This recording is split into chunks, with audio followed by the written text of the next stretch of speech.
sí ha anticipado José Ramón, hoy es la quinta charla y última del ciclo. Como vengo diciendo, si surge alguna incidencia, si alguien necesita salir, etcétera, como en este curso, en alguno anterior, había inscripción previa y había que pasar la hoja para la firma, pero no es el caso de este ciclo o de este momento, y por tanto, pues hagan ustedes lo que estimen conveniente. Y como siempre he dicho, si hay alguna pregunta intermedia, pues se interrumpe y se hace la pregunta. La jornada quinta, América-Europa, Europa-América. Nos quedamos el otro día hablando del... Perdón. Sí, ¿ahora se escucha? Mejor. ¿Sí? No, es por la grabación, ¿no? Vale. Pues bien, no me había percatado de esa circunstancia. Bien, bueno, pues hoy la última sesión estuvimos hablando de cómo se había ido produciendo las modernidades, o lo que yo entiendo por modernidades en distintos momentos de la historia del arte occidental, y hoy llegamos ya al intercambio entre América y Europa, o entre Europa y América, que es lo que he puesto aquí.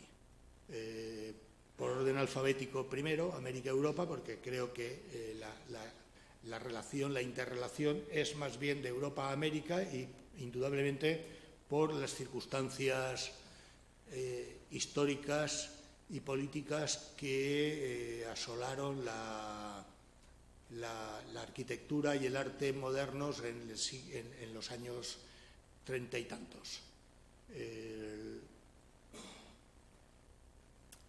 Una vista de... Bueno, empecemos por una breve reseña de la arquitectura de Norteamérica.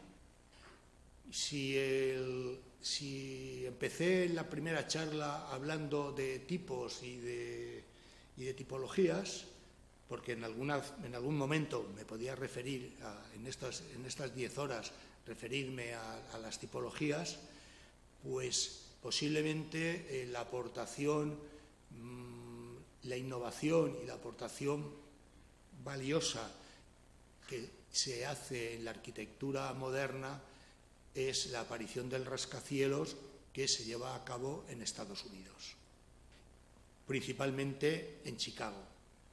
Como saben, el incendio que se produce en Chicago en el final del siglo XIX supuso la reinvención de una arquitectura nueva que se basaba en la superposición de plantas y en la aparición del rascacielos, que además se propiciaba, por un lado, por la necesidad de especulación o de ocupación del suelo, y por otro, por la ayuda tecnológica que supuso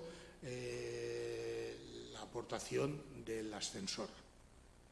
Efectivamente, no se hubiera podido pasar de las 3-4 plantas usuales en la arquitectura construida en ese momento por técnicas tradicionales si no hubiera sido gracias a la aparición de ese nuevo mecanismo que se va perfeccionando y que posibilita la aparición de esa nueva estructura que, insisto, es la aportación de la arquitectura americana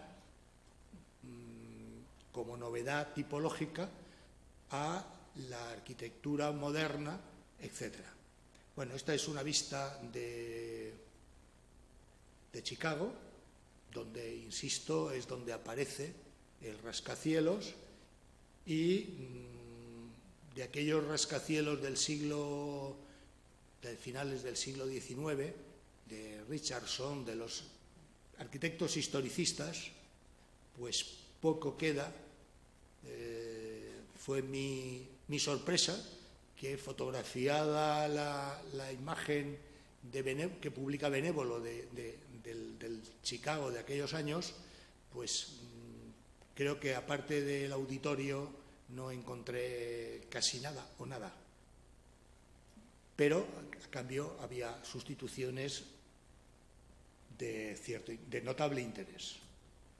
Bueno, el loop, que es la estructura de elevar la circulación a otros niveles que arrancan del pavimento, de la cota cero del pavimento, que es el tren elevado que recorre la parte céntrica de Chicago y que, indudablemente, desde el punto de vista de la innovación de la arquitectura o de las soluciones en la ciudad, pues se anticipa notablemente en cronología, y en ese concepto pues lo heredarán, por un lado, los futuristas, donde plantean una ciudad a distintos niveles en el reparto de las vías de circulación y, por supuesto, en la propia literatura de Le Corbusier,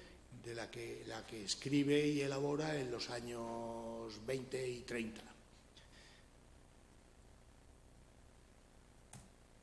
Otra estructura del loop, que además, pues con esas vigas roblonadas, nos da idea de que las estructuras son de los orígenes, y como hablábamos en alguna de las clases anteriores, pues no había aparecido todavía la soldadura como como elemento auxiliar de unión entre los componentes de esas estructuras.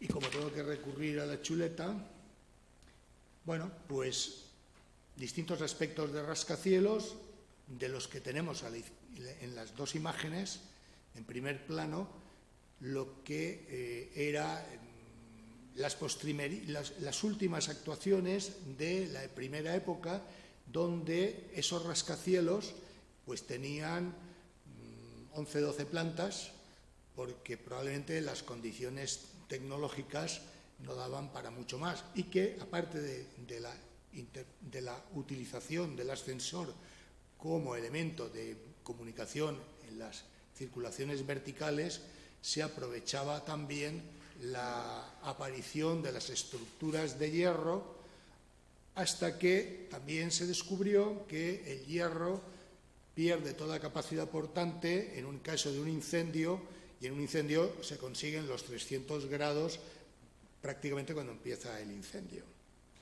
Bien, de todos modos, pues el edificio de la izquierda tiene, si me apuran, debemos reconocer que se apoya, el de la izquierda, en una estructura absolutamente clásica, que hay un podio que comprende estas dos plantas inferiores, hay un cuerpo intermedio, que sería la segunda parte de la arquitectura clásica, en una columna, el basamento, el fuste y el capitel o el remate. Este edificio, desde ese punto de vista, ya es mucho más desenvuelto, en el sentido de no acogerse a esa triple partición, que por otro lado ha sido muy utilizada. Sin ir muy lejos, el edificio del Hotel Gran Sol en Alicante pues obedece a esa estructura. 2-3 plantas que hacen el podio en el arranque, un cuerpo que se repite a lo largo de alturas, pues hasta donde lo permitía Gatángelo Soler en aquel momento, que era el que lo permitía, y un remate de una estructura acristalada que constituye el tercer elemento. Pero, en cualquier caso, no cabe duda que Miguel López había entendido que un edificio de altura y un rascacielos no es lo mismo. Y entonces diferencia los distintos componentes hasta llegar a ese edificio dentro de las posibilidades que le daba el solar que utilizó o que le dieron. Bueno, en el frente litoral del lago, lo que es el paseo del Parque del Milenio en Chicago, pues tenemos estos edificios que se conservan, porque en concreto, si no recuerdo mal, este es el de la sede de la Filarmónica o de la Sinfónica de Chicago. Sinceramente no desconozco la diferencia entre Filarmónica y Sinfónica, pero en cualquier caso creo que es la sede de la Orquesta de Chicago. Y estos edificios donde esa estructura de triple partición en el recorrido vertical lo tenemos en uno y en el otro. Bueno, una planta baja de esos edificios singulares y el interior donde se denota que hay poderío en la gestión y en el promotor. Se representa esa autoridad o ese poderío en la representación de los espacios comunes de accesos. Es el mismo vestíbulo tomado desde dos ángulos distintos. Bueno, quizás el autor, el arquitecto más innovador de la arquitectura norteamericana, innovador y además longevo, porque su vida afortunadamente discurrió dilatada, fue Frank Lloyd Wright, y aquí tenemos pues varias intervenciones, ¿no?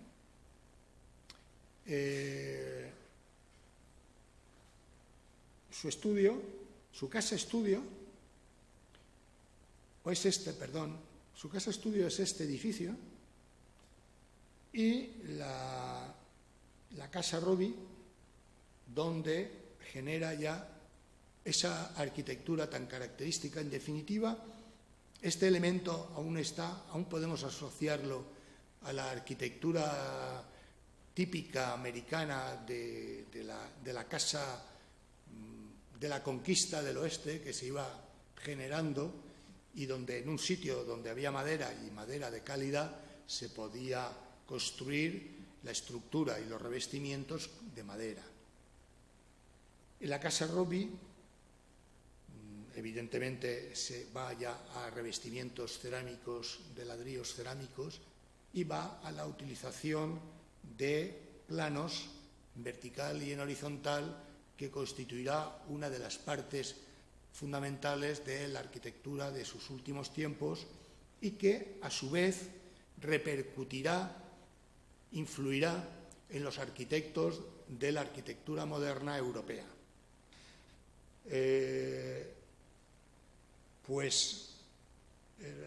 Wright hace un viaje a Europa en 1909, cuando además en ese momento aún está en vigencia el modernismo en todas las manifestaciones locales que en su momento estuvimos comentando. Un detalle de la casa de Wright, que es el estudio y la casa de Wright, que hubo, la visita que yo hice, un guía que la explicaba y que además se jactaba de ser el que le dedicaba más tiempo de entre los guías habituales en Chicago a explicar la casa de Wright.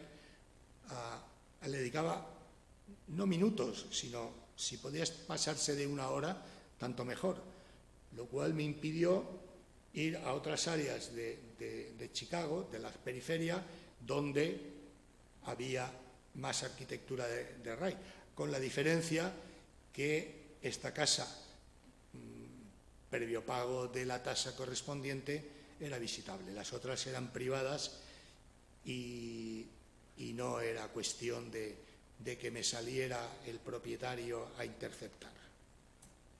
Bueno, otro de los edificios característicos de Wright, de su dilatada obra y de su dilatada vida profesional, y que da origen, como todos sabemos, a una película, El manantial, me parece que se llama, y además una vida personal y familiar conflictiva, pues en cualquier caso, el templo, este templo, que es la Unity Temple, pues nos está recordando determinados elementos de la arquitectura modernista y, más que modernista, de la secesión austriaca. Bueno, los volúmenes cúbicos, esta cubierta, la parte interior de esta cubierta, incluso las luminarias, indudablemente sería diseño del propio Wright, incluso la vidriera. Pues aquí, Alfonso, cabría decir lo que tú dices siempre, que el arquitecto en ese momento tenía autoridad, tenía autor con autoridad, pasó a no tener, y ahora no es nada, que es a lo que hemos llegado, con mérito propio del colectivo. Bien, indudablemente, aquí se nota que es lo que estamos comentando entre Alfonso y yo, que es una frase que me cala mucho y que lo voy a tener que anotar, porque como la memoria me falla, ya no sé si es arquitecto con autoridad o sin ella, pero antes de llegar a la lamentable situación actual. Bueno, es un edificio de planta centralizada, cuadrada, porque en realidad es el cubo este que sobresale por aquí, la que organiza este espacio, y todo está centralizado, y alrededor se produce este elemento, y en un lateral es donde el predicador de la confesión americana que sea, que hay más casi que americanos, pues es donde da la plática. Bueno, la misma vista desde el Parque del Milenio, a orillas del lago Michigan, con las estructuras estas. Bueno, aquí tenemos a la izquierda un arranque de lo que veíamos antes y las innovaciones que han ido apareciendo, superponiéndose a edificios que, como sabemos, la vida útil de los rascacielos en estas ciudades norteamericanas es escasa, de pocas décadas, y se van renovando.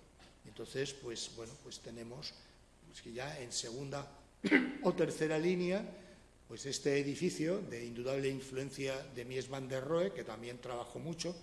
Me parece que hay alguna imagen ahora de Mies, o este rascacielos, que es desde la cubierta, de donde saqué la foto esta primera de la vista de la ciudad hacia el lago Michigan. Bueno, aquí tenemos a Mies van der Rohe en un centro administrativo de la administración municipal, en el que, en concreto, el Chicago Federal Center, que proyectó y construyó entre 1964 al 1973, y donde está aplicando los principios de su arquitectura, que desarrollará pues desde Nueva York, en el Seagram, hasta aquí, hasta un edificio de viviendas que construirá dentro de este frente, hacia el norte, al otro lado del río que desemboca en el lago Michigan, que es un un par de rascacielos dedicados a viviendas. Una escultura de Calder y un pabellón del acceso al público que está anticipando la última obra de Mies en Berlín, la nueva galería, y que tiene pues todos los principios de la arquitectura que desarrolla, que teóricamente por los años 20 había dibujado solo con dibujo, porque no se iba a construir el rascacielos de cristal o de vidrio para Berlín, para el Alexanderplatz, y aquí es cuando llega a materializarlos. El otro rascacielos el rascacielos para la IBM, la sede en aquel momento, lo hace para la IBM, ignoro si en estos momentos lo es o no, es la sede de IBM, de 1970, y el Lake Store Drive, edificios de apartamentos del año 1956, que es todo esto. En L, separados dos bloques y recurriendo al mismo sistema del muro cortina, que probablemente hoy estaría en entredicho por problemas energéticos, etc. Y hablando de Mies van der Rohe, pues este es el señor en cuestión. Mies van der Rohe, que ha dejado el puro, porque se solía fotografiar con el puro entre los dedos, y probablemente delante de la estructura del edificio precedente, del conjunto precedente, que es este, pues probablemente delante de esa estructura. Y con la maqueta del Crown Hall de 1956 en el conjunto de la ITT, del Instituto Tecnológico de Illinois, de la ITT, Instituto Tecnológico de Illinois, que construyó en la salida sur de la ciudad, y el edificio, creo que hay alguna imagen, pues este es el edificio central donde se produce, destinado a la Escuela de Arquitectura. He aquí, el edificio destinado a la Escuela de Arquitectura, con elementos de nuevo característicos propios de la arquitectura que desarrolló el arquitecto, que era pues la estructura liviana de cristal, independizando, como todo el movimiento moderno, la arquitectura de la estructura portante, que permite liberar y dejar las fachadas exentas, libres de carga portante y, por tanto, de introducir el vidrio. Y otro elemento que es la escalera, en el que elimina las tabicas, le da continuidad únicamente al elemento horizontal de la huella, y eso produce esa sensación liviana de una escalera que pretende aparentemente despegarse del terreno. Hoy en día, con el código técnico en la mano y en las escaleras de pública concurrencia, las tabicas tendrían que estar completamente cerradas, porque se ve que alguien ha tropezado alguna vez y el burócrata arquitecto que está en el despacho ha decidido que había que eliminar las tabicas. O sea, había que incorporar las tabicas. Bueno, este es el interior de ese espacio que, por medio de paneles, subdivide. El espacio es amplísimo, como se puede ver, sobre todo en la maqueta, se podía apreciar. es amplio, y ahí es donde los alumnos de arquitectura desarrollan los talleres. Claro, me he pasado prácticamente y directamente, sin mayor especificación, de hablar de los arquitectos o de la arquitectura americana hecha en América por arquitectos americanos, con más o menos incidencia de las academias o de la arquitectura académica, a la influencia, el cómo llegan el movimiento moderno en Europa, que triunfa en los momentos de dominio en los años 20, cuando los gobiernos de determinados países, Holanda, Alemania, entre guerras, entre la catástrofe del 17 y 18 y la más catastrófica del 36, incluida la de España, al 45, sin contar la que tenemos en marcha, los gobiernos socialdemócratas, Holanda, Alemania, República de Weimar, Austria, potencian la arquitectura moderna por distintos aspectos que me parece que llegamos a comentar, pues porque había necesidad de hacer viviendas para clases no acomodadas y con costos mínimos que significaba eliminar la ornamentación, algo que Walter Gropius en sus escritos insiste y repite numerosas veces, como los arquitectos que se dedicaban a la arquitectura académica tenían en el despacho arquitectos exclusivamente destinados a diseñar la ornamentación. Algo que ya vimos cuando se habló con escasa atención, escaso desarrollo temporal por parte mía, porque el tiempo siempre se me viene encima, pues hablando de las pretensiones de la Bauhaus y los talleres que se desarrollaban en la Bauhaus de todo tipo, de diseño, de mobiliario, de tejidos, de interpretación del color, para terminar pasando al curso de arquitectura, que daban además no solo los arquitectos, sino también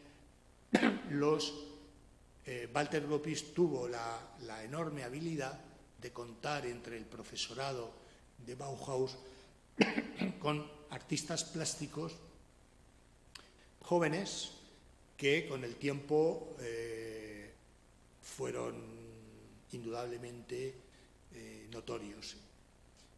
Y, bueno, pues Kandinsky o algunos se formaron como arquitectos y luego, pues con la diáspora que se produce a partir del año 33 en Alemania, con el ascenso al poder del nacionalsocialismo, Bauhaus se cierra o la cierran. Previamente, el año 30 y tantos, en España, como desenlace de la guerra civil y anticipo de lo que venía, varios arquitectos españoles emigran.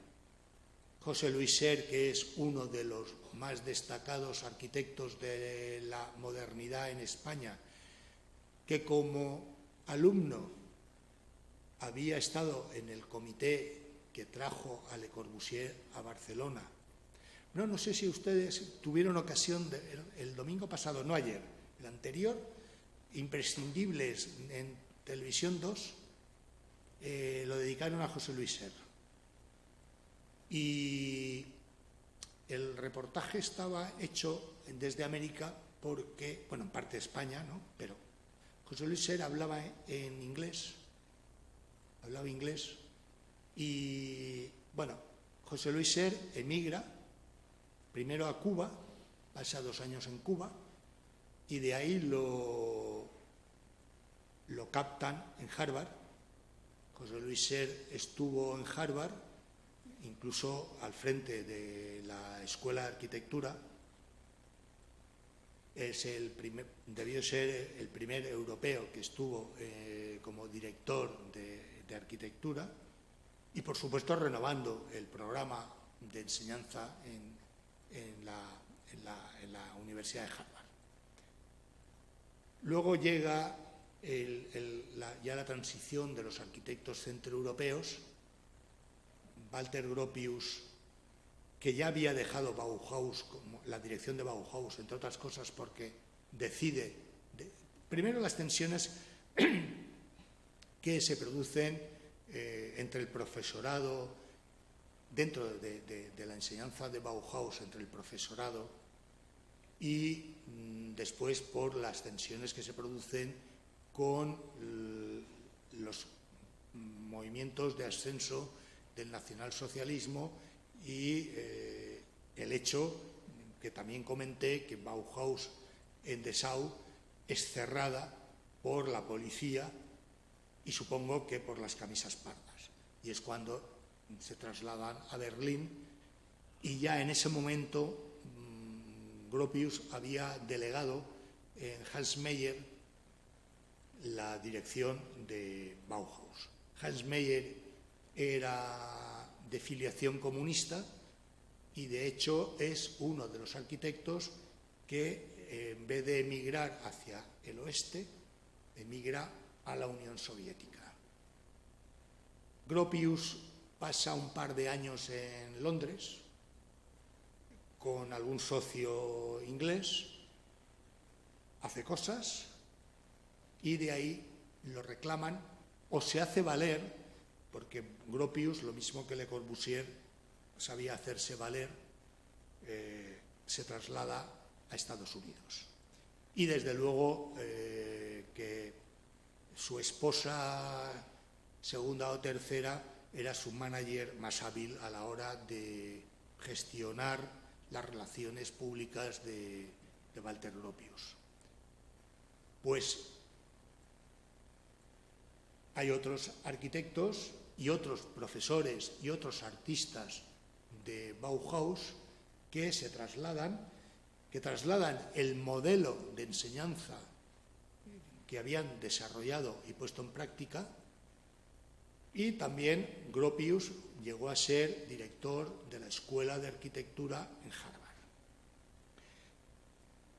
Y el último de los notables dentro de la bibliografía que manejamos habitualmente de la arquitectura europea de ese momento fue Mies van der Rohe, el último en pasar a Estados Unidos, ya cuando se percató que las posibilidades, prácticamente se va en víspera del estallido de la guerra del estallido de la guerra europea, luego mundial, en el año 39.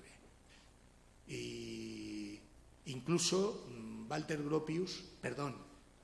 Mies van der Rohe llegó a hacer un proyecto y obra para los nazis.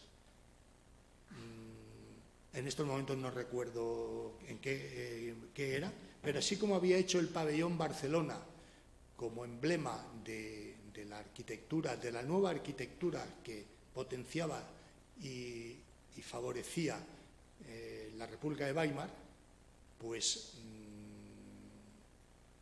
hizo esa concesión, por aquellos, digamos, que por ver si era posible hacer algo.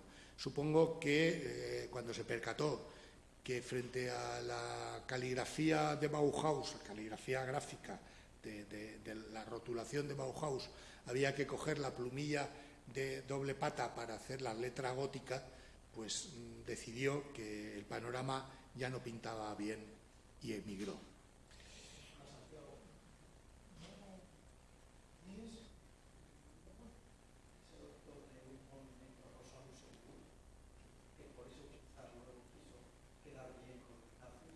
Es el monumento a Rosa Luxemburg hecho. Es el monumento a Rosa Luxemburg, que no he traído porque quería hablar, porque 10 horas dan para lo que dan. pero sí, hay un monumento,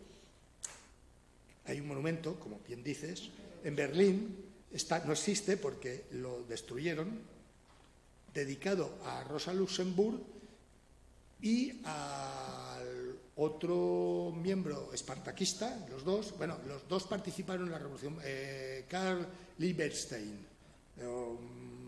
No sé, tiene más consonantes que vocales, como buena palabra alemana.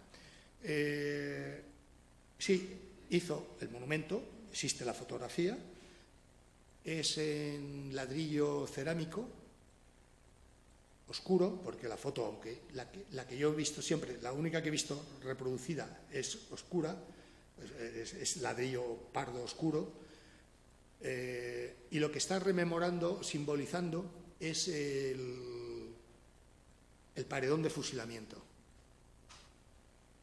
Probablemente a Rosa Luxemburg y a los espartaquistas los liquidarían en la cárcel, no ante el paredón, como los franceses a los madrileños del 2 al 3 del año 8, del 1808.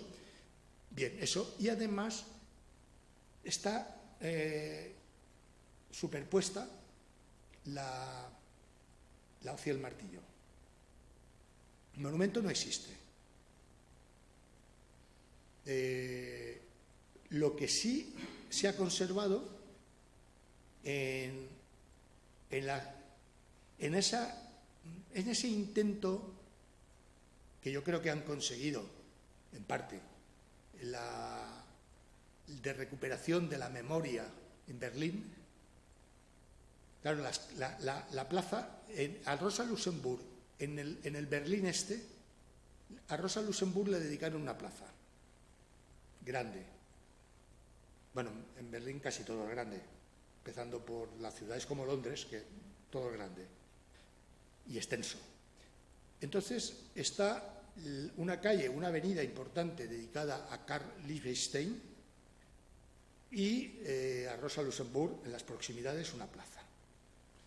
En el centro hay un teatro. Y estaba en el este. Lo han conservado. En el este han conservado los tranvías modernizados y en el oeste no han puesto tranvías. Así tal. Es verdad que Ungers proponía en la renovación de Berlín, con la unificación, que la memoria histórica de Berlín eran dejar las islas de los vacíos que se habían generado con la destrucción de Berlín en la guerra. Y eso Rem Koolhaas lo pone en énfasis porque estuvo trabajando con Ungers. Y la memoria histórica pretendía, que proponía Ungers, era mantener esos vacíos como memoria histórica. No se adoptó esa vía y se ha ido recomponiendo, llenando de edificaciones, manteniendo unas alturas discretas y que en cualquier caso los rascacielos que hay en Berlín datan de la época de la República Democrática, en Alexanderplatz, y no por rememorar a la solución que planteaba Mies van der Rohe, sino por aquello de que era una afirmación de allá que os hago el muro, ahora os hago el rascacielos. Y la aparición de la torre de comunicación que está en el Berlín Este, que era el hito más importante que consiguió, aparte del muro, el hito más importante de construcción que consiguieron en la República Democrática fue la torre de televisión. Bueno, otra vista de cómo se va compartimentando, y este es el espacio, en mucho más grande, que Mies reproduce en la nueva galería, la última obra que hizo ya, y que además la hizo en Berlín. Y esto es la capilla del Instituto Tecnológico de Illinois, que es capilla cristiana, como se puede ver ahí. No sé si le pidieron, desconozco el programa que le dieron, pero sí me llama la atención que en concreto, pues en el MIT de Harvard, pues, bueno, en el MIT de Cambridge, el sitio no es es un centro de meditación, no adscrito a ideología ninguna ni religión ninguna. El que hizo Saarinen, hijo, y no hay signos aparentes de vinculación de tal o cual orden religiosa. Por ejemplo, en el aeropuerto de Alicante, si ustedes se han fijado, hay una señal que indica dirección hacia allá, una cruz, una media luna y el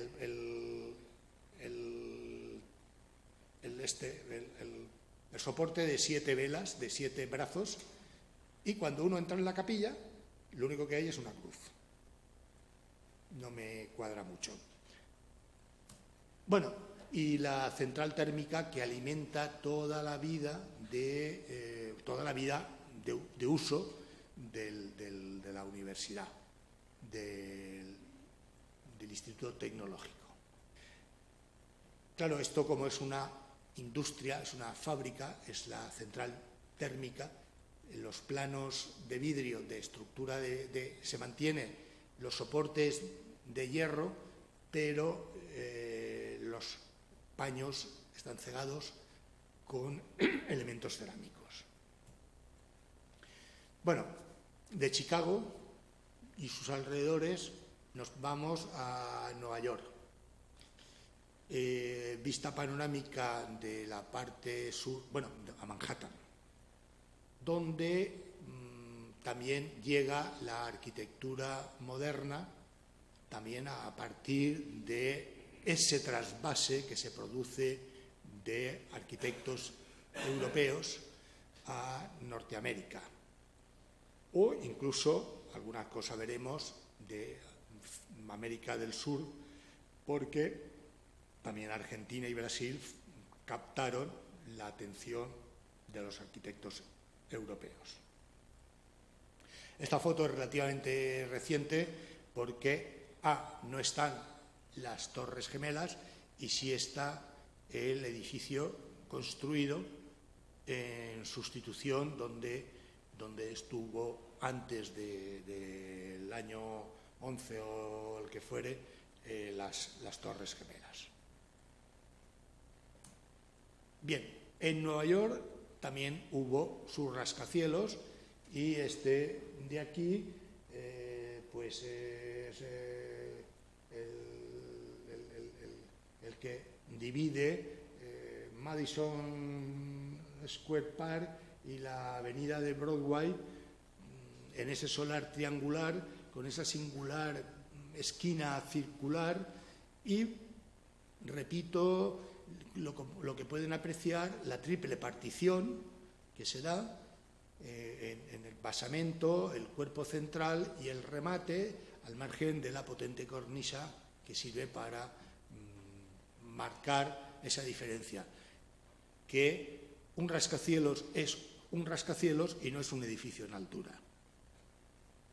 Quiero decir que se pueden repetir hasta el infinito todas las plantas iguales, pero aquí hay una intención de no hacer un edificio similar y de repetir plantas. Como en este otro edificio donde, de nuevo, se produce esa triple partición donde el rascacielos por aquí no pasa de una decena de plantas, lo que daría de sí en aquel momento la posibilidad del ascensor para la circulación vertical.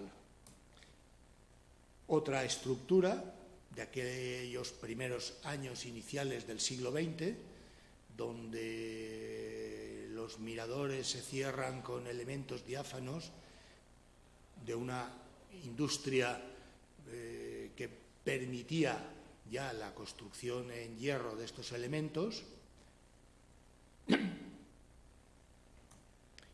y ese historicismo que se da en la arquitectura norteamericana de las primeras décadas del siglo, de arquitectos que habían aprendido en las escuelas de bellas artes o con enseñanza de bellas artes en las escuelas dedicadas a la educación en arquitectura, y como no solo en este pórtico de un tratamiento absolutamente clasicista, sino esta solución de un rascacielos de influencia, digamos, medieval, gótica, fundamentalmente por el tratamiento que se le da a los cuerpos de la parte de altura. Y la influencia del Art Deco en el tratamiento de estos bajorrelieves de alguno de los múltiples edificios, pues incluso probablemente de los de la época de los años 30, y donde además pues brilla el pan de oro en la solución con el que se completa este bajorrelieve. Bien, otras edificaciones de distintos aspectos, y volvemos a lo mismo. Además, que como es sabido, pues la ordenanza municipal de Nueva York permitía el aumento de altura dentro de un volumen dado, el aumento de altura retranqueando plantas, como se precia en este edificio y en este otro. O, como no, pues en el conocido Chrysler, que va retranqueándose y que consigue este remate tan llamativo, tan característico y sin duda tan icónico dentro de la arquitectura neoyorquina. Bueno, pues aquí estaríamos en el Rockefeller Center y el Radio City, que forma parte del complejo de rascacielos construidos ni más ni menos que en plena depresión económica de los años 20 y tantos, 30 y pocos. El Radio City, que además era un auditorio de enorme capacidad de asientos, de espectadores. Si no recuerdo mal, creo haber leído en algún sitio que el auditorio principal tiene una capacidad de 5.000 espectadores. ¿Quién es el arquitecto que hizo esta construcción? Me has pillado. No, Alfonso. Porque no, es que luego en la película... No, a ver si lo tengo apuntado, porque me hago las chuletas, porque claro, luego no. Del SOM puede ser. No, del SOM no me suena. El SOM es posterior, el SOM, que además todavía sigue, la marca sigue existiendo. Yo tuve relación con ellos, o cuando hice la casa de la ciudad, pero otra cosa que te quería decir, en esta exportación de arquitectos europeos de la cultura europea a Estados Unidos, hay un personaje que últimamente no sé si lo habéis leído, un valenciano, que se fue a Estados Unidos, que hizo la estación Tempi. Guastavino.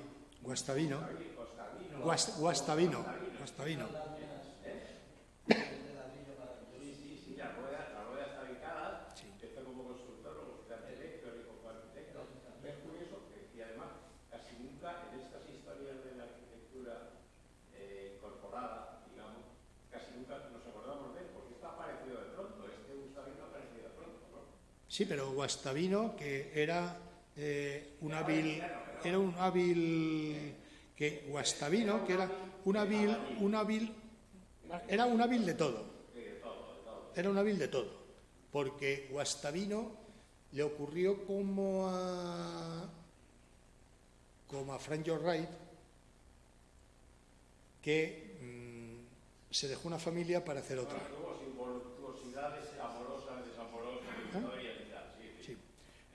Casi para hacer, para parte de Guastavino y de Wright, hacer una fotonovela de esas que yo no leo, no sigo, entre otras cosas, porque cuando esto prefiero ver si en la 2 me ponen a José Luis Ser, pero bueno, que Guastavino, sí, Guastavino es de Valencia ciudad, sí, es de Valencia ciudad, o por lo menos vivió tiempo en Valencia ciudad, se vivió un tiempo en Barcelona y por motivos conflictivos familiares se largó. No sé si pasó por Sudamérica, porque hay un guastavino compositor que trabaja en América del Sur, y él se instala con uno de sus hijos en Estados Unidos. Crean una empresa de construcción. Frente a los problemas técnicos que le daba el hierro, por aquello que he comentado antes, que en caso de incendio no te cojan en una estructura descubierta de hierro porque te quedas en el derrumbe, las estructuras de bóveda a la catalana, la bóveda tabicada, funcionó muy bien, supieron venderla. He leído en algún sitio que la empresa de los Guastavino llegó a hacer hasta 1000 edificios, entre ellos Central Station. En la biblioteca central de Harvard, de la Universidad de Harvard, tiene algunas actuaciones de Guastavino, y el ala o la parte que hizo Guastavino utilizando las bóvedas la llaman sala Guastavino. Sí, yo en el curso anterior que hice sobre el arte, la modernidad en Alicante o la reutilización, tal, yo hice, este es el tercer seminario, ¿no? Bueno, puse algo de Guastavino, porque aquí me he querido centrar en el movimiento moderno y tal, pero bueno, que puse de Guastavino, ¿no? Y entonces sí saqué algunas fotos de esas bóvedas, que además tienen una luz considerable y muy poca flecha.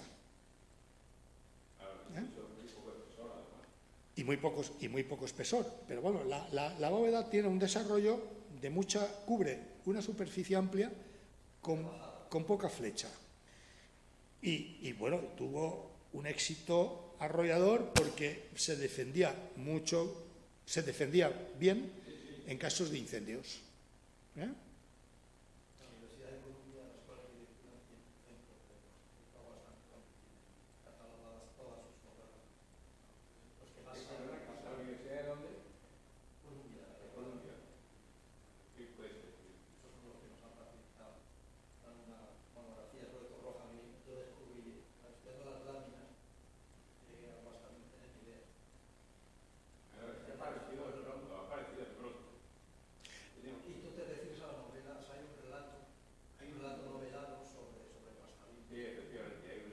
No, eso lo desconocía, ¿no?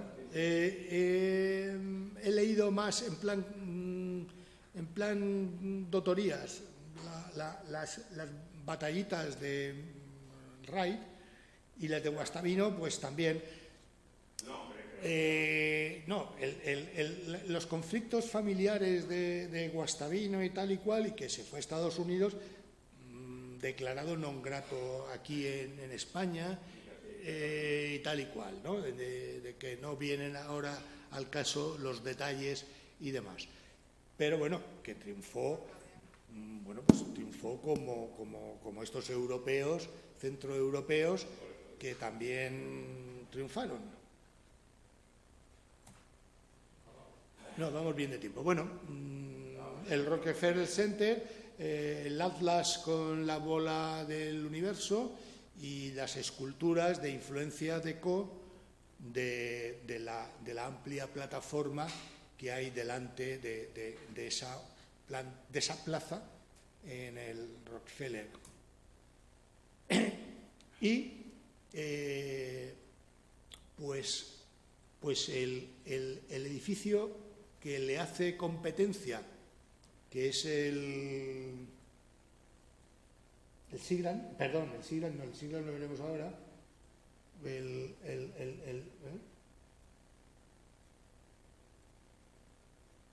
Bien, perdone porque mi memoria falla.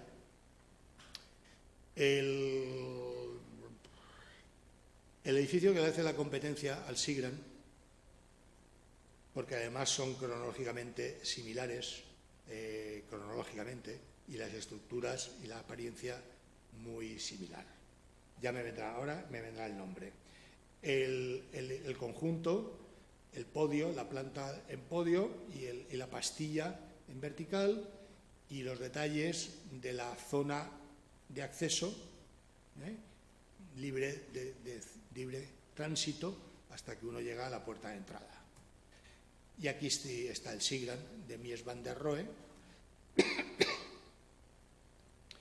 que es el único edificio construido por Mies en Nueva York, y que también tuvo sus más y sus menos a la hora de que el promotor le dejó de encargar, etcétera, etcétera, y donde se hace un edificio de una estructura metálica con la fachada de vidrio, el muro cortina, que es como se llama técnicamente, y donde da continuidad hasta llegar al remate, donde probablemente con este remate está ocultando, en cierta manera, las zonas de servicios, el remate de los ascensores, las casetas de los ascensores, el aire acondicionado, una forma de ocultarlo. Y si tienen ocasión de ver alguna foto antigua, que podría yo haber fotografiado o escaneado y haberla puesto, aquí detrás, cuando Mies hace este edificio, aquí hay un rascacielos más bajito que le deja respirar al edificio de Mies, porque este otro, que quiere ser el Seagram y no llega, lo agobia.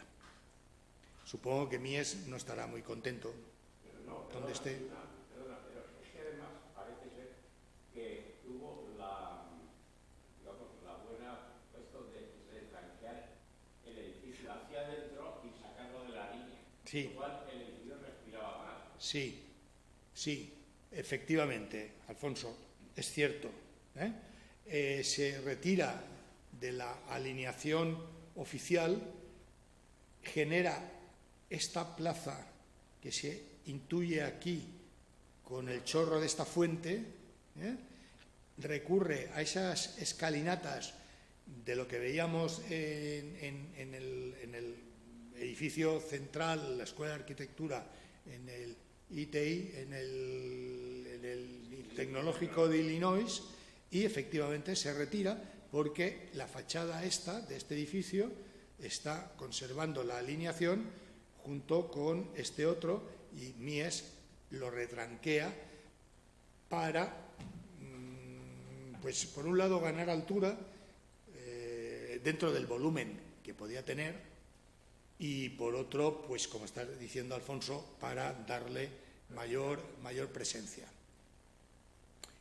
En definitiva, y sin ser sin ser Mies van der Rohe, el Hotel Rijksdal, con todo lo controvertido que es, y que tengo que decir en la boca pequeña, que en alguna conversación que tuve con Paco Muñoz me garantizaba estar muy arrepentido de haberlo hecho, pero evidentemente el edificio se retira ligeramente de la alineación de calles. Bueno, no es el Sigrand. Y me quedo antes con el Gran Sol que con el... Bien, bueno, otras pistas. Un lateral del Sigrand es este edificio, es todo el desarrollo arquitectónico que hace Mies van der Rohe dentro de esos parámetros de utilización de estructuras metálicas para configurar la fachada y recurrir a elementos de vidrio, vidrios que en los que utilizan el Sigrand son de color bronce, para darle ese tono ambiente cálido, etc. El zaguán de acceso al Sigrand, al fondo, bueno, el fondo quiero decir, dentro se intuye, estaba cerrado, tampoco pude entrar, y tampoco quería que el segurata me interceptara. A ambos lados están los ascensores, que en los rascacielos norteamericanos o en los rascacielos se le da mucha importancia porque hay que hacer accesos rápidos y numerosos y ocultar la escalera, pero potenciar el llegar de inmediato al ascensor o a los ascensores. Bueno, y el otro europeo que hace un rascacielos en Nueva York, Walter Gropius, hace este que en origen era el de la Pan Am, que es este. Luego cambiaría de nombre y por supuesto ya no está las fotos anteriores, cuando Gropius hace, ahí está edificio de la Pan Am, las siglas de la Pan Am, de la compañía aérea, y está situado en la Sexta Avenida o la Sexta Avenida o la Park Avenue sobre Central Park, y es el edificio transversal a Central Park. Perdona, Central Park, no, Park Avenue. Park Avenue, que pasa por bajo, ¿no? Y este es un edificio, Park Avenue es en este sentido, y este es un edificio en sentido transversal. No este delante, que es un edificio, un rascacielos con ese remate historicista, neomedieval, etcétera, etcétera.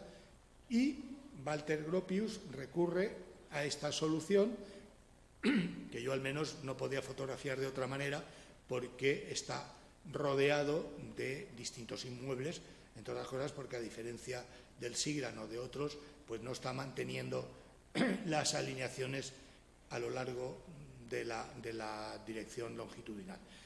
Bueno, esto lo hace Gropius también cuando abandona Europa y se instala en Estados Unidos. El vaso de agua.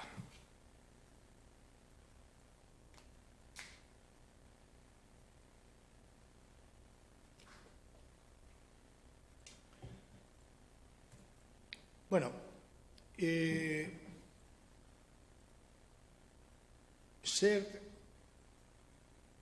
José Luis Sert,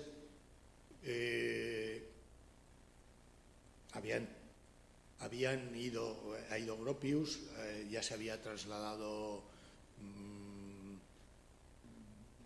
Mies van der Rohe, artistas vinculados a las vanguardias europeas estaban trabajando en universidades norteamericanas y aplicando los criterios que se habían ido gestando en Europa en la enseñanza renovada, en la renovación de la enseñanza de arquitectura y su aplicación, etcétera, etcétera, José Luis Ser logra que Le Corbusier vaya a Estados Unidos. Le Corbusier también va a Argentina, luego veremos algo de la única obra que hace, la única obra práctica, porque Le Corbusier trabaja mucho esquemas y trabaja mucho planteamientos. En Barcelona hace un plan sobre el plan Cerdá, de modernizarlo en el sentido urbano que considere oportuno. Pero bueno, en cualquier caso, es José Luis Ser, cuando es ya decano de la Escuela de Arquitectura en Harvard, quien logra que vaya Le Corbusier a dar unas charlas, a explicar la arquitectura que hace Le Corbusier en Europa. Y esta es la maqueta del Centro de Artes Visuales Carpenter, que fue terminado en 1963.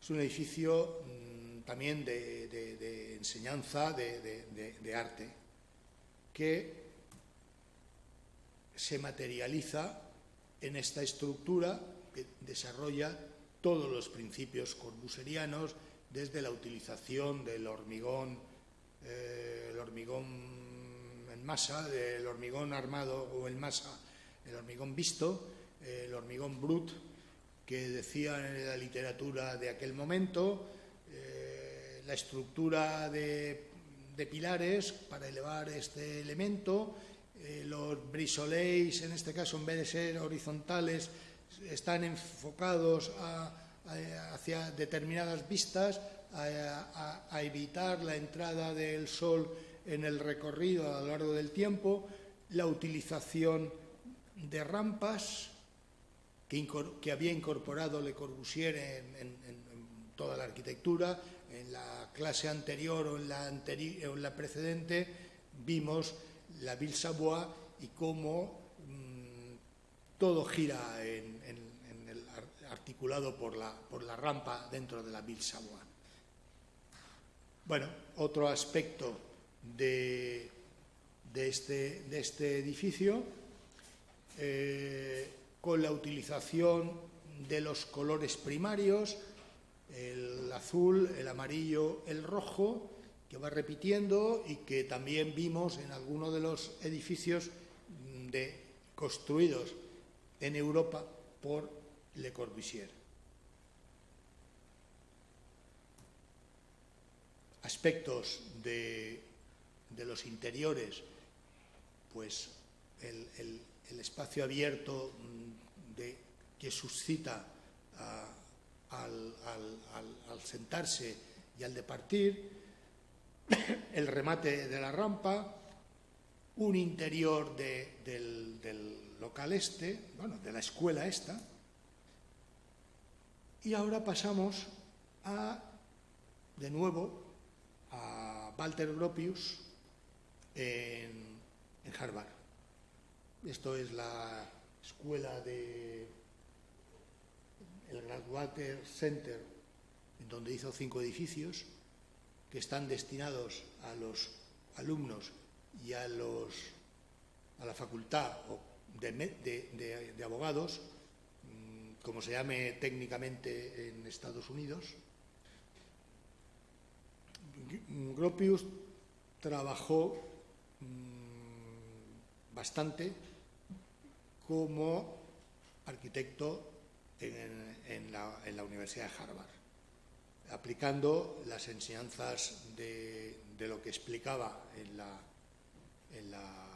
escuela, también como había hecho en Europa cuando diseñaron los talleres de Bauhaus, diseñaron el complejo de Bauhaus en Dessau.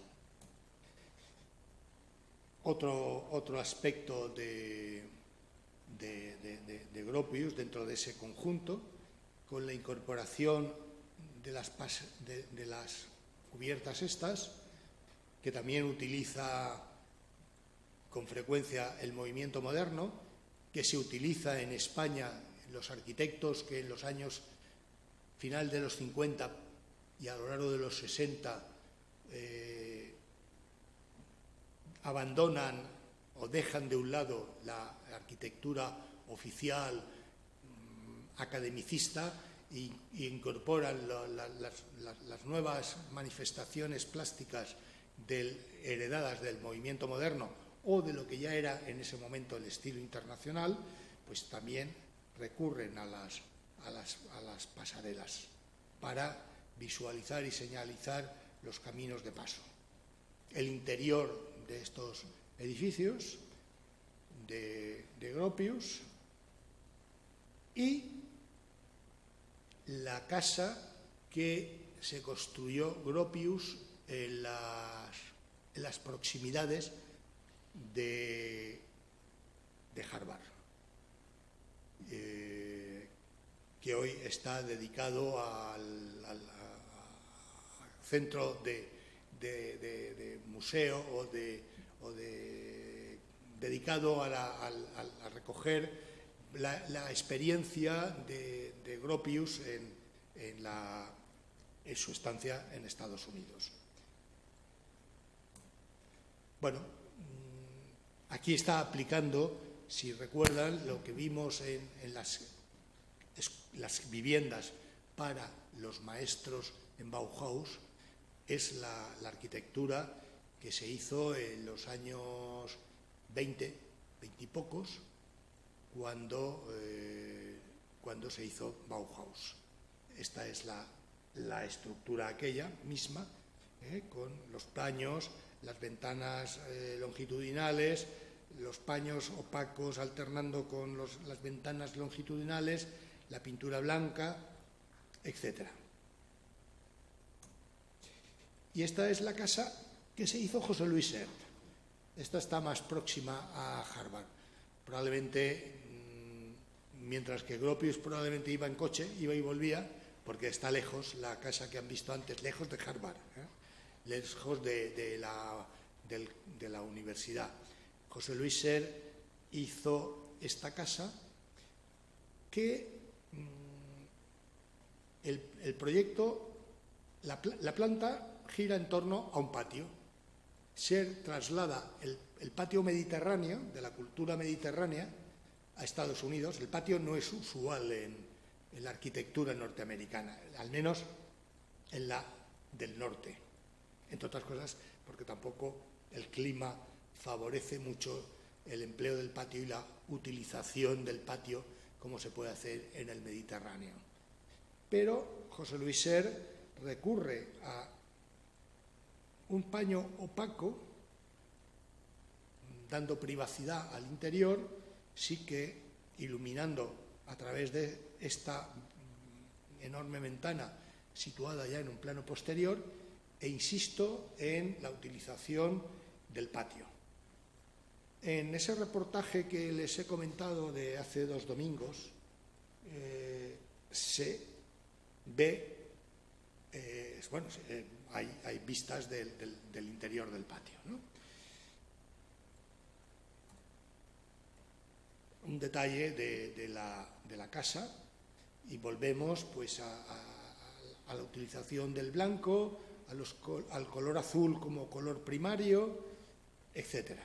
Lo que Sert o Le Corbusier o los arquitectos del movimiento moderno habían estado utilizando, los colores elementales o los colores primarios. Bien, Europa, América del Sur, Argentina y Brasil. También hay arquitectos que viajaron pues por distintos motivos y se instalaron o no a América del Sur. Uno de ellos fue Le Corbusier, que dio algunas clases y conferencias en Buenos Aires, pues como antes, unos años antes, había dado en Barcelona sobre el plan Cerdá y la modernización o la aplicación de nuevos criterios sobre la base del plan Cerdá.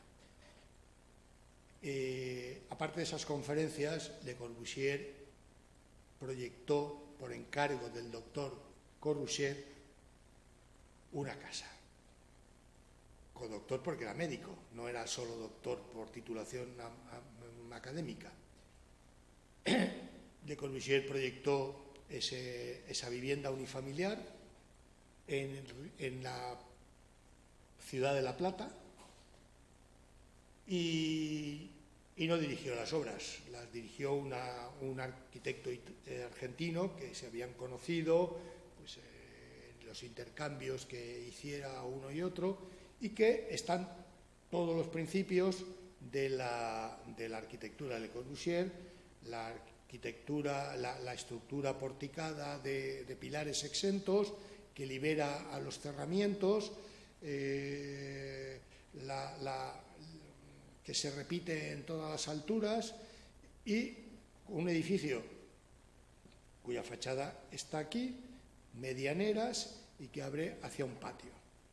Hay una película que proyectaron, no recuerdo ahora el título, que proyectaron hará un año y medio en el Colegio de Arquitectos sobre esta casa, en el que un vecino haciendo obras rompe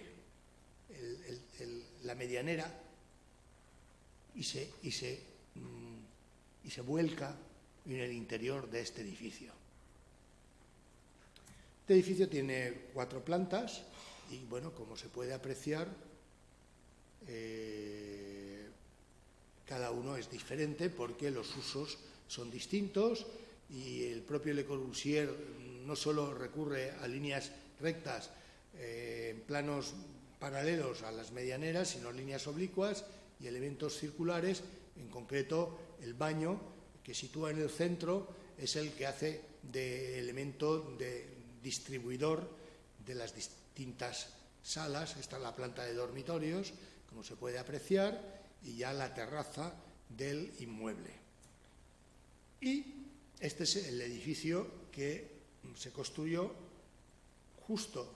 Si nos fijamos en esto, es un edificio propio de la arquitectura de Le Corbusier, que había estado fraguando y desarrollando en los años 20. Este edificio es mucho más posterior, pero que indudablemente contrasta con este otro, digamos, académico, de escasa relevancia dentro de ese academicismo construido, existente, cuando Le Corbusier plantea esto en el solar que le ofrece su cliente y que, como he dicho, no dirigió Le Corbusier. La Plata es la capital del estado de Buenos Aires, donde Buenos Aires es ciudad autónoma. Una Aires como capital de la República es ciudad autónoma y La Plata es una planta cuadrada, alargada, proyectada por un arquitecto francés, masón, a más señas, dividido en damero, con las diagonales, y que tiene números cabalísticos en el desarrollo de la planta. El interior del edificio de Le Corbusier, su lenguaje, la estructura es independiente de los elementos a utilizar, ¿no? Los pilares circulares podrían ser cuadrados, pero al ser exentos, pues posiblemente Le Corbusier decide utilizarlos cilíndricos. La escalera que permite la comunicación vertical, etcétera. Un elemento intermedio que hace de distribuidor, donde recurre a la utilización de nuevo por un lado del blanco, por otro de los colores primarios, donde utiliza el color oscuro para dar peso visual al plano horizontal, y donde el plano del techo es blanco, con lo cual aumenta la apariencia del volumen.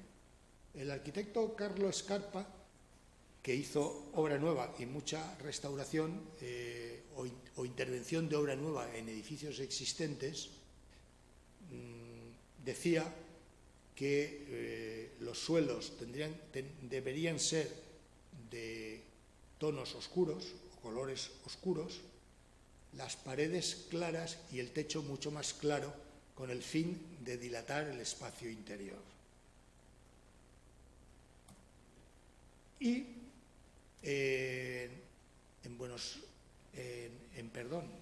también en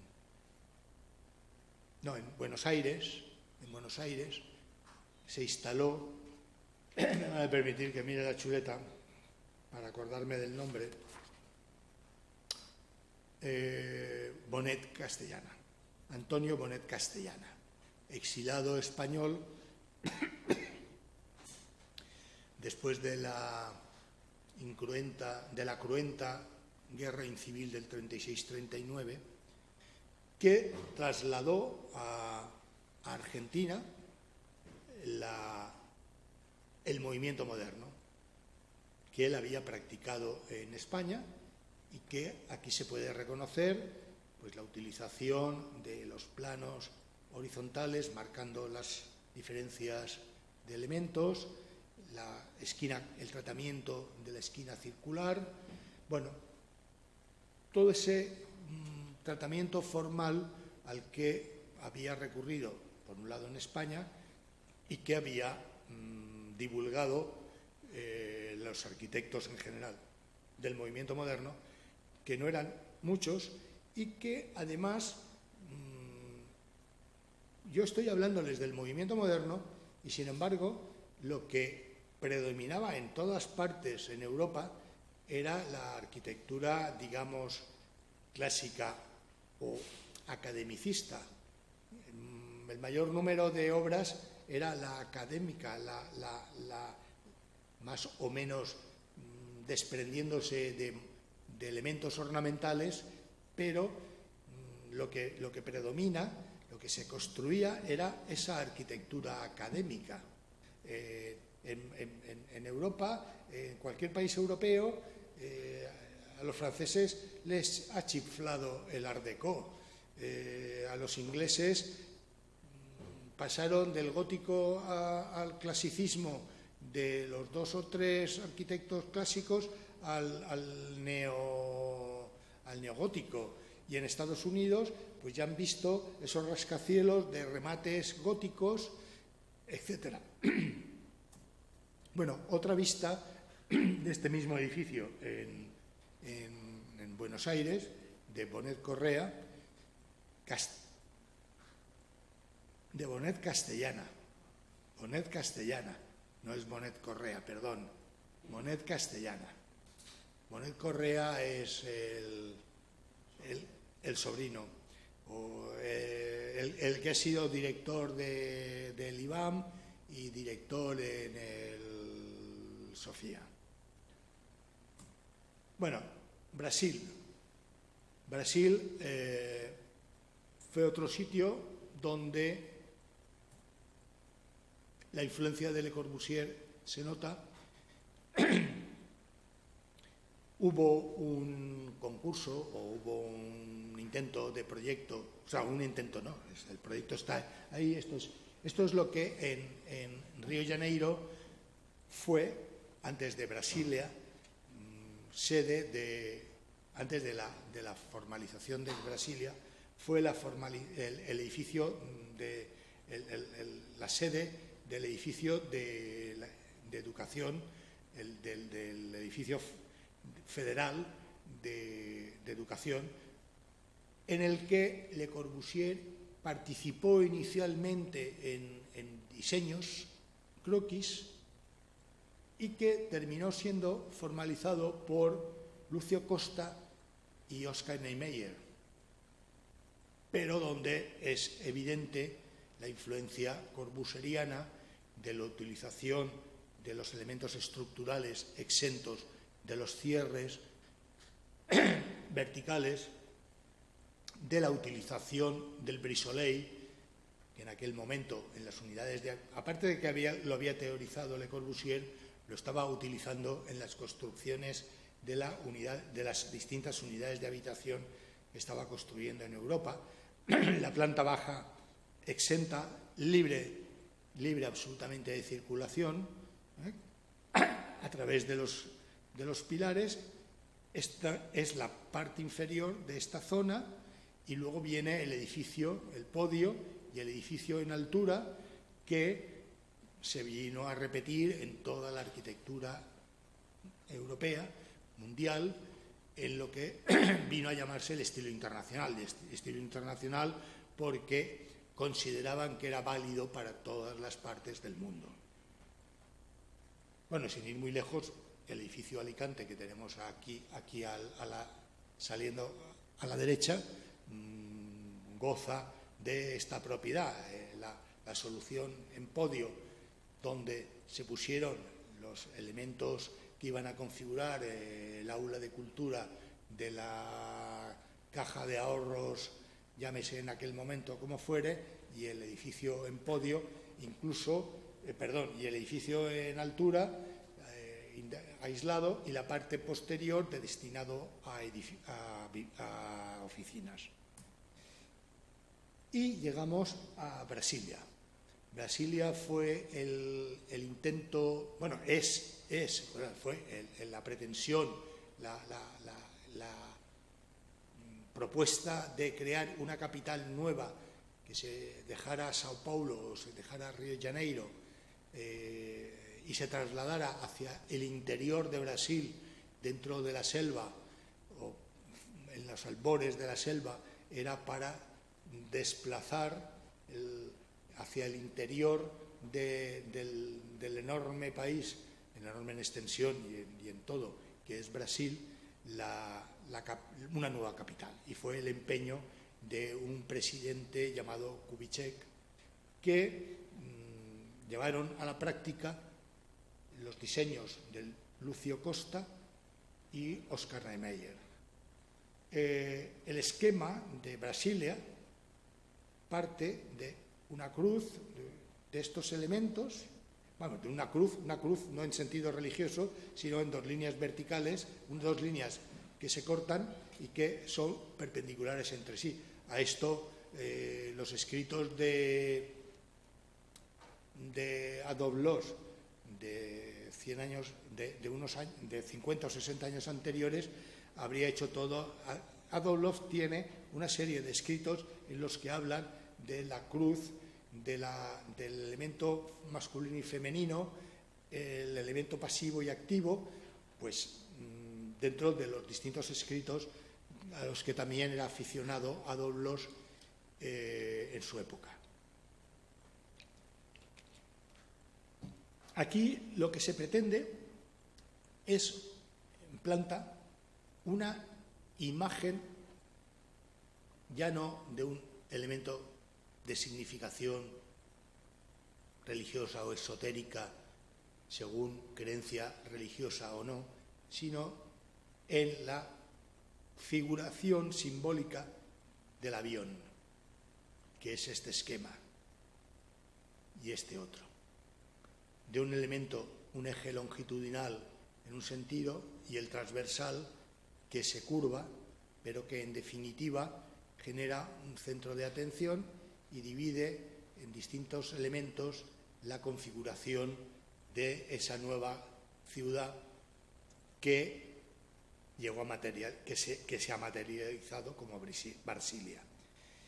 Y este es el esquema de Lúcio Costa de la manzana base de los edificios destinados a albergar los bloques de viviendas, que es esto que figura en la manzana que llaman la manzana número 1 o número 8, en estos momentos disculpen que no me acuerde, pero que fue la primera manzana que se construyó. Estamos hablando de manzanas de considerable dimensión y, si recuerdan, lo que vimos en los dibujos de Mondrian la simplificación y no la simplificación, porque al final es muy complejo, la abstracción a la que llega Mondrian y la arquitectura de Mies van der Rohe a base de planos o de líneas que no llegan a cortarse, pero que llevan un esquema de direcciones horizontales y verticales, es la disposición en la que Lucio Costa configuró esta primera manzana, que algunos de esos edificios son estos, que están sin duda manifestando los principios que desarrollaba Le Corbusier y que habían aceptado, pues como hemos visto en el edificio principal, en lo que fue la sede del Ministerio de Educación en Río de Janeiro, pues la arquitectura corbusieriana, la planta baja diáfana sobre pilotis, estructuras de hormigón, las celosías o los brisolets, la planta baja absolutamente diáfana, y en dos edificios, esta es la planta baja de este y este no son iguales, pero el esquema es el mismo, destinado a viviendas.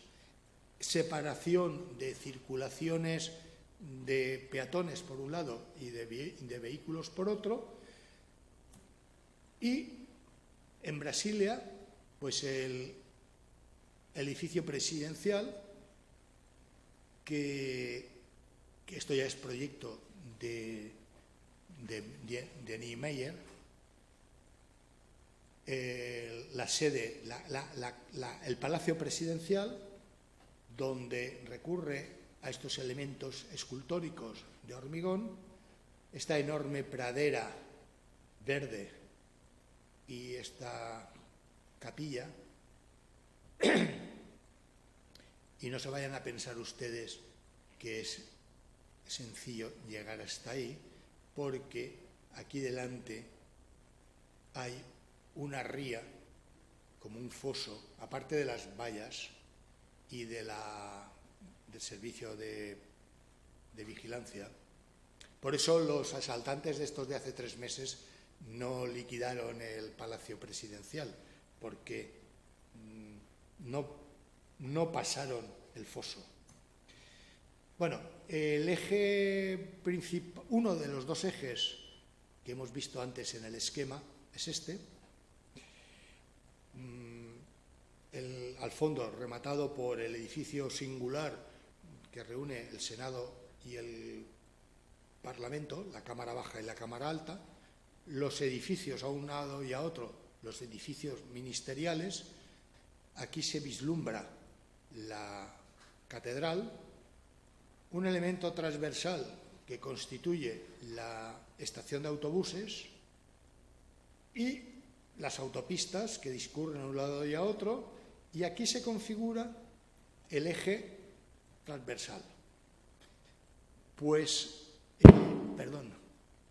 por aquí, por este lado, que está al sur, es por donde está la casa del presidente, que tiene acceso directo a un muelle, según he visto en planos, tiene acceso directo a un muelle para embarcadero, etcétera.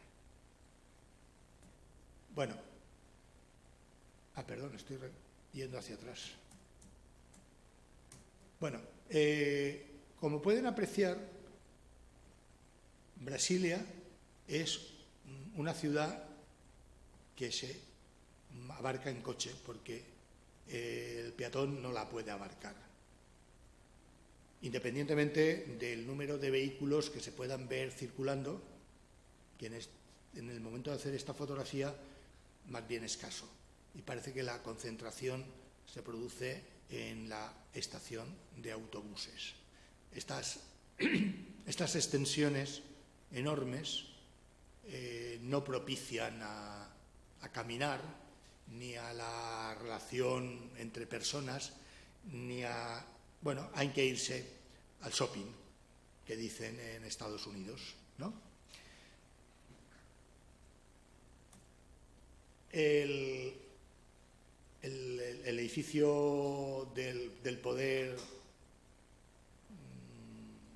del Senado y de la Cámara Baja, diferenciado por la cúpula cóncava y por la convexa, y los edificios de las oficinas parlamentarias, etcétera. La utilización. Perdón. Sí. Avilés es un refundido de la arquitectura de Niemeyer. Se lo pagaron, pues adelante. Y no tengo, como cuando no me pierdo una cosa, me pierdo dos. Ese viaje que hice por ahí, por esa franja, luego perdí la cámara de fotos ya en el propio viaje. Esto de que me senté en un banco a descansar y cuando me fui, me dejé la cámara y me fui. Cuando me vine a dar cuenta, ya no estaba. Lógicamente. Probablemente en otro sitio hasta la habría recuperado. Años atrás, en Finlandia, en un parque de atracciones, Finlandia, fuimos mi mujer, mi hija, que entonces era para llevarla al parque de atracciones, y yo me dediqué a hacer fotos mientras mi mujer paseaba a la niña por el parque de atracciones. Llevaba una bolsa con la cámara, los pasaportes, los billetes de avión y el dinero no, porque lo llevaba en el bolsillo. Cuando vengo a darme cuenta, no tenía la cámara de foto, no tenía la bolsa. Aparte del chorreo que imaginable, nos acercamos al sitio donde vendían los tickets en el parque de atracciones a ver si habían. Y en ese momento venía alguien con mi bolsa, que iba todo. Porque además estaban los billetes de vuelo para irnos al día siguiente o el otro día.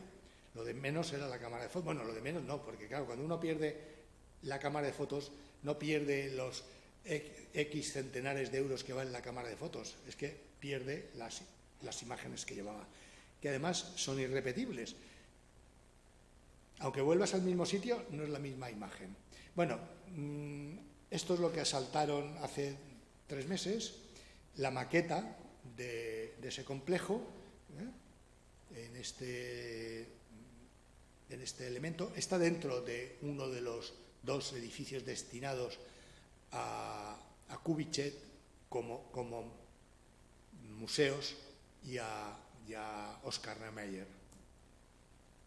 El Congreso, ese mural, utilizan el blanco y el azul, como hemos visto antes en el ministerio lo que fue el Ministerio de Educación. La indudable influencia europea de las sillas diseñadas, estas no es la silla Barcelona. La Cámara Baja, sin parlamentarios. Y, insisto, esto es lo que asaltaron hace unos meses. El museo repite la cáscara y la iglesia, la catedral centralizada, con la estructura esta portante de los paraboloides hiperbólicos. El acceso dentro del museo, utilización de la rampa, el espacio fluye, la catedral, el interior de la catedral, con de nuevo el blanco y el azul en la cubierta para el paso de la luz, la confluencia de los paraboloides. Otro de los edificios, esto creo que puede ser el Ministerio de Asuntos Exteriores, pero bueno, en definitiva, la arquitectura con elementos muy plásticos, muy escultóricos, a los que recurre Niemeyer, la utilización de la lámina de agua, un aspecto del interior, y dentro del interior esta escalera que no tiene barandilla de protección, como pueden apreciar. El monumento museo dedicado a Kubitschek, o el anterior es a Oscar Niemeyer o este es el de Kubitschek o al revés. Pero volvemos a lo mismo, ¿no? Los accesos se logran al margen de todo por el acceso a través de la rampa. Había dimensión y se podía dilatar los espacios dentro incluso de la estructura urbana poco amigable y no invita al paseo. Este es el monumento a Kubitschek. Aquí se desciende para utilizar la planta baja. El interior no debía haber luz y la foto ha salido absolutamente movida. No había luz porque se utiliza el negro como elemento unificador para resaltar el blanco de este elemento central.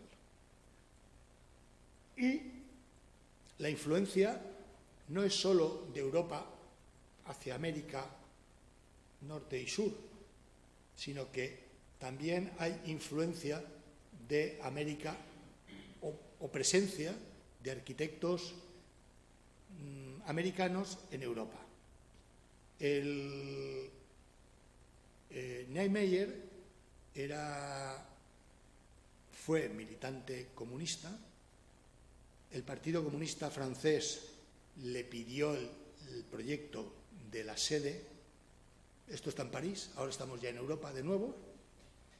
Y el centro de la zona de congresos del debate del Partido Comunista en Francia es esta cúpula que hemos visto, que como ha dicho José Ramón, repite en Avilés,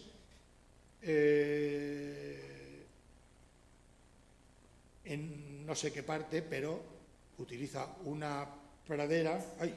Voy a acelerar, que quedan 10 minutos. Bien, la UNESCO, en el que intervienen los Marcel Breuer, por ejemplo, que de ser alumno y profesor en la Bauhaus se traslada a Estados Unidos. El White Museum de Nueva York es de Marcel Breuer y vuelve a la UNESCO. Y ahora llegamos a que Richard Herry hace una casa desconstruida, un proyecto de una obra deconstruida que en tiempos fue el museo la Casa de América en Francia, concretamente esto es en París, y ahora es la Cinemateca francesa. La última obra de Mies van der Rohe en Berlín, la New Gallery, este enorme podio bajo tierra es donde está realmente el museo, y esto está al aire libre, totalmente exento, como se ve aquí, recordando la que habíamos visto en Chicago, en el Tecnológico de Chicago. Este señor es Sharum, es la pintura que hay en la Filarmónica.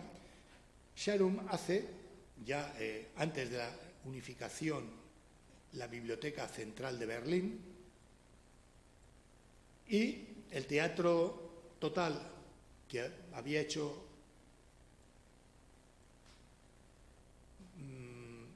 que había proyectado Walter Gropius como teatro real a petición de Piscator, que era un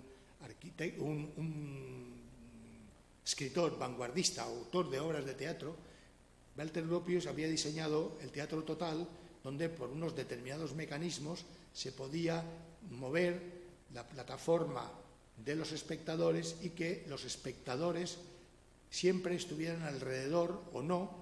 Era abandonar la idea del teatro clásico italiano de zona de espectadores, zona del escenario y la trastienda del escenario con los mecanismos de él propiamente. Y entonces, con esos mecanismos, como se puede ver, los espectadores podían estar siempre rodeando el teatro dentro de las propuestas del teatro participativo, en el que el espectador era no solo espectador sino actor, los actores eran espectadores, etcétera, etcétera. Vamos, todas estas cosas de las vanguardias de los años 20. Eso lo dibujó Walter Gropius, lo teorizó, lo escribió, hay algún artículo en el que escribe, y en la Filarmónica de Berlín, Scharum hace esta obra, que es la sala, son dos salas, la sala de cámara, la más pequeña, y la de la sala de la obra de la orquesta completa. Al fondo,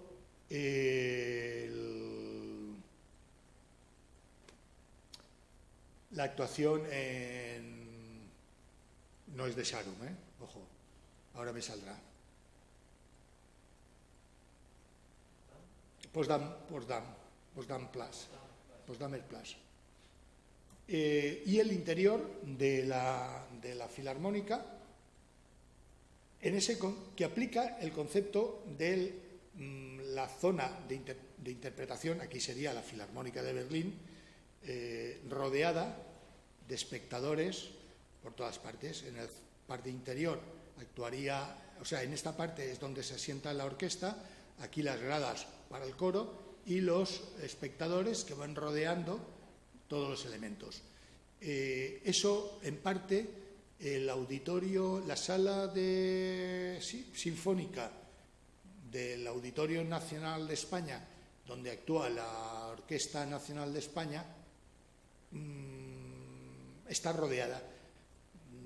No es la misma formalización, pero en definitiva está rodeada. Y creo que con esto se termina. Y nada, gracias por su atención. Y quedan 7 minutos para que, si alguien quiere opinar algo. A ver, ¿queréis? Bueno, yo simplemente 5 minutos. Yo creo que la modernidad tiene, echando un poco las ascua a mi sartén, ¿no? Una dimensión tecnológica, constructiva, que hombre, quizás tenía que haber estado más presente, ¿no? Has hablado de la tecnología del hierro, del acero,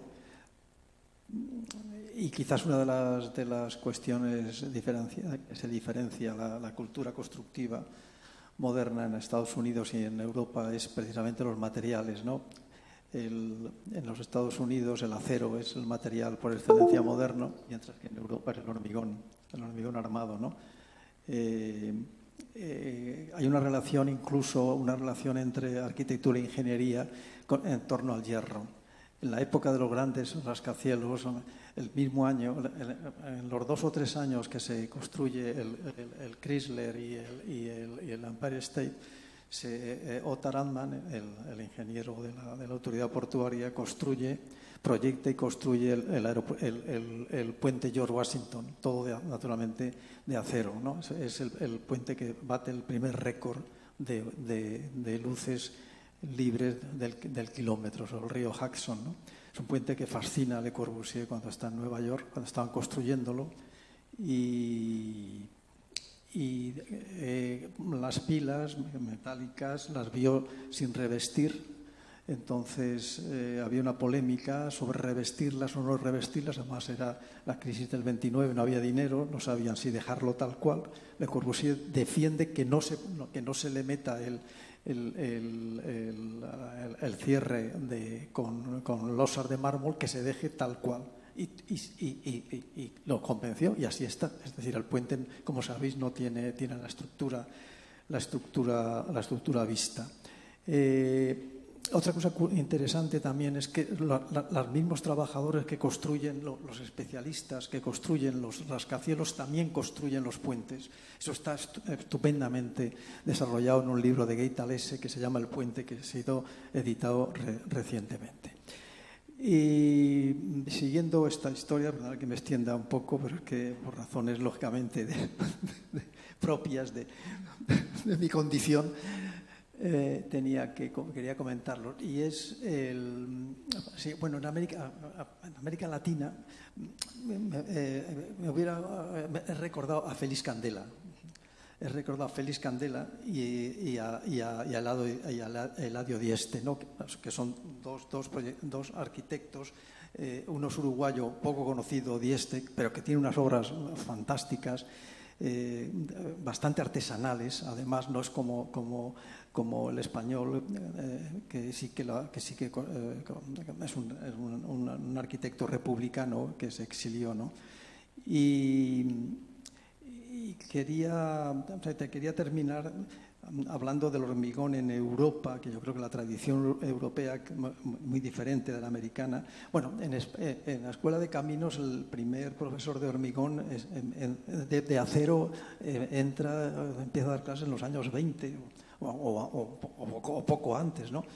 De modo que no ha habido una tradición en Europa. Si vas a ver después de Eiffel, ¿qué ingenieros hay dedicados al hormigón?